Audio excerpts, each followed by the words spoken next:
But are you comfortable having the United States target a boat in which you have not seen evidence that it's actually heading to the United States, that it's an imminent threat? Any boat loaded with drugs that is crewed by associates and members of foreign terrorist organizations that are trying to kill American kids, I think is a valid. Senator Tom Cotton just steamrolled NBC host Kristen Welker, shutting down her flimsy gotcha question with ease. He didn't just defend taking action against narco-trafficking boats, he doubled down, saying we should increase pressure because these cartels are killing American kids. Welcome to Nerk News. I'm Nerkish, and it seems Democrats and their media allies have already chosen their next martyr. Cartel smugglers capsizing a drug-running boat while trying to keep their poison flowing into the US. Every time this happens, the left rushes to defend the criminals while the victims barely get a mention.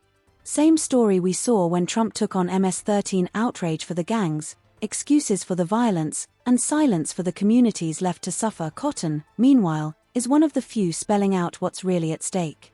Here he is breaking down exactly what went down on that boat, the very incident the media suddenly pretends to care about. Democratic Congressman Adam Smith of Washington, the ranking member on the House Armed Services Committee, saw this very differently. He saw that video. He said, quote, "It looks like two classically shipwrecked people." Other lawmakers who saw the video said the two men appeared to raise their arms, potentially to signal that they were trying to surrender. Senator, why did Admiral Bradley interpret those actions as anything other than these two men trying to seek help and survive? Well, again, they were sitting or standing on top of a capsized boat. They weren't floating helplessly in the water.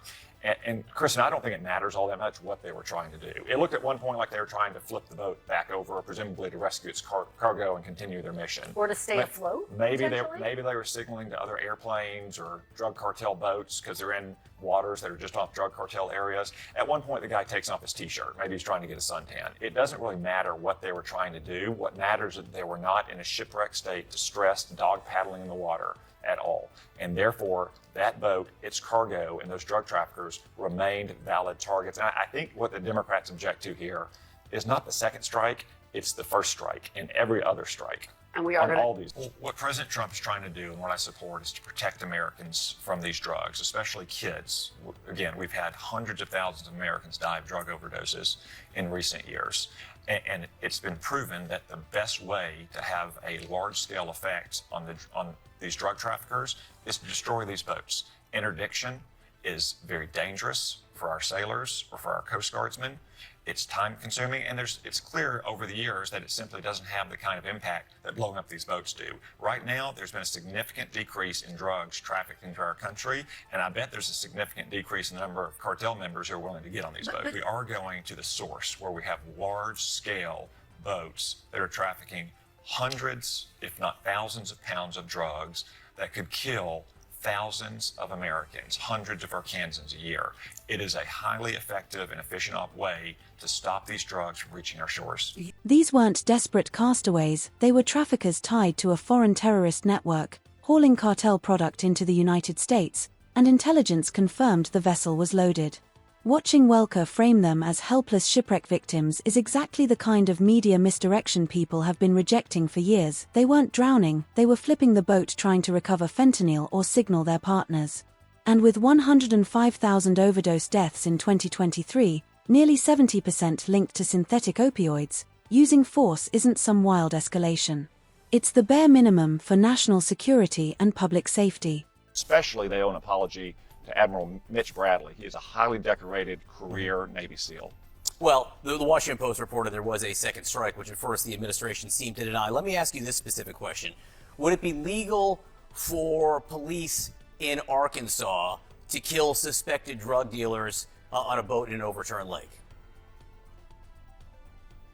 Well, John, let me go back to the premise of your question. The Washington Post reported that Pete Hegseth had given an unlawful order of no quarter or no one left alive or kill them all. Pete Hegseth denied that last week, and it didn't deny that there was a second strike. Mitch Bradley and Dan Kane both flatly denied that yesterday as well, which some of the Democrats who watched that video and got those briefings confirmed. So that was what the Washington Post reported. That is a total and complete lie. They were not distressed. One guy took his t-shirt off like he was sunbathing. They were trying to get the boat back up and to continue their mission of spreading these drugs all across America. Did they get the boat That's what they were doing, and that's why Admiral Bradley ordered the second strike. Well, no, they didn't, because we killed them, and we were right to kill them, and Admiral Bradley was totally justified in a decision he made. A decision, by the way, that was broadcast on multiple secure screens at the Pentagon in Fort Bragg, and that hundreds of people watched in real time with probably dozens of... Cotton's exactly right. The only reason those traffickers didn't regroup, flip that wreck, and send more lethal product into American neighborhoods is because our military cut the operation short. Yet Democrats are spinning this like some tragic maritime mishap, while families across the country are burying loved ones every week thanks to cartel-linked drug deaths. And now you've got Joe Belli laying out the entire truth, calmly, clearly, right in front of a panel of stunned CNN liberals who can't believe the narrative isn't going their way. Was still floating, perhaps to survive, and then they were bombed again. How is that an attempt to get back into the fight? So I don't know, and let me just start by saying I don't care, not one bit. Genuinely and wholly do not care about these two men in the boat. We're talking about two people who were clinging to life. How about the thousands of Americans every month that are on the floor in some bathroom, clinging to life because of overdoses from drugs that these people brought? These guys are not good guys. But this basically follows the typical Democratic fact pattern. It starts with a fake news story about Pete Hegseth that gets disproven. Right? He didn't actually order them to kill everyone. That's been sort of taken back. And then it goes into the part where Democrats defend the bad guys at the expense of law enforcement and now the American military. This is kind of standard Democratic operations. And if you ask me, I give more of a crap about the Americans who are losing their life every single year to drug overdose than two jerks floating on a boat trying to flip it back over or whatever. It doesn't matter. This is the playbook. Democrats flip the script every time by siding with traffickers over law enforcement and the military, just like they did with MS-13 before reality ran them over.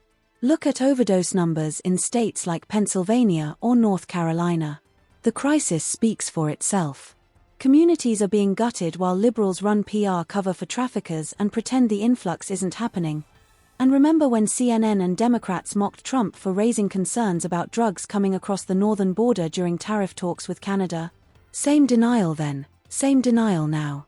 The pattern is obvious. The victims don't matter if acknowledging the problem means discomfort, accountability, or admitting Trump was right. So what do you think? Should America ramp up pressure on narco-trafficking boats instead of watching Democrats and the media shed tears for cartel operatives? Drop your thoughts below.